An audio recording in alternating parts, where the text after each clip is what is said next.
பகவத்கீதையில் 5வது சாப்டரில் 13வது ஸ்லோகம். சர்வ கர்மாணி மனசா சந்நியஸ்யாஸ்தே சுகம் வஷி நவத்வாரே புரே தேஹி நைவ குர்வன்ன காரயன். இப்போ இதுக்குள்ள அர்த்தத்தை பார்க்கலாம். கண்ணன் சொல்லின்னு இருக்கார்ல, எல்லா கர்மாக்களையும் நம்ம நான் தான் செய்கிறோம் அப்படிங்கிற தேகாபிமானம் இல்லாமல் செய்யணும். அவனுக்கு தான் விவேக ஞானம் கிடைக்கும். இந்த சரீரத்தையும் ஆத்மாவையும் பிரிக்க தெரிஞ்சுக்கணும். அவனுக்கு தான் ஆத்ம சாட்சாத்காரம் கிடைக்கும்லாம் சொல்லிட்டு இருந்தார் இல்லையா. இப்போ சொல்கிறார், எல்லா கர்மங்களையும் மனசால் என்ன பண்ணணும், தேகத்தில் விட்டுறணும். அப்படின்னா என்ன தெரியுமா, நான் செய்யலை, இந்த உடல் செய்யறது. நாங்கிறது என்ன, ஆத்மா.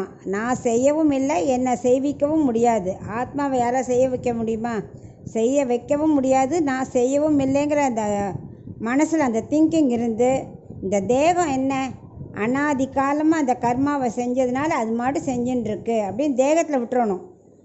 இதை நான் செஞ்சேன். அந்த தேகங்கிறது என்னது, 9 துவாரங்கள் கொண்ட பட்டணம்னு கம்பேர் பண்ணுறார்.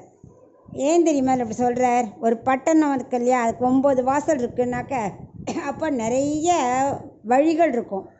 அந்த வழிகளில் என்ன பண்ணுவா, எதிரிகள் நிறையா பேர் வர சான்ஸ் இருக்குது. அதை மாதிரி நம்ம உடம்பு இருக்கு இல்லையா, அது 9 துவாரங்களை கொண்டிருக்கு. நிறைய இந்திரியங்கள்லாம் அதோட வேலையை பண்ணின்னு இருக்கு. அதனால் இப்படி எதிரிகள் நிறையா இருந்தால் அழிக்கிறது ரொம்ப ஈஸிங்கிற மாதிரி நம்ம இந்திரியங்களுக்கு வசப்பட்டோமானா நமக்கு அழிவை தேடி கொடுத்துரும். ஆனால் இந்த ஆத்மாவுக்கு வாசல் கிடையாது, துவாரம் கிடையாது.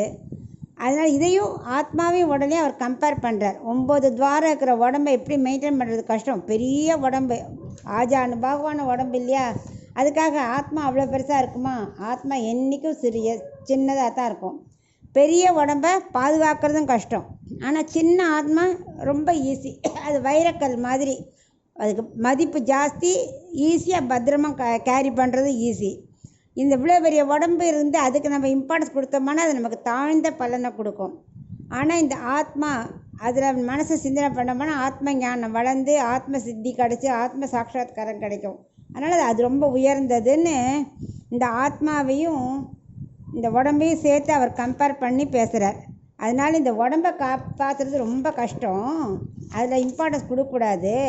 நம்ம ஆத்மாவுக்கு தான் இம்பார்ட்டன்ஸ் கொடுக்கணுங்கிறதுக்காக இப்படி நவத்வாரத்தோடு கம்பேர் பண்ணி இந்த ஸ்லோகத்தில் சொல்கிறேன்.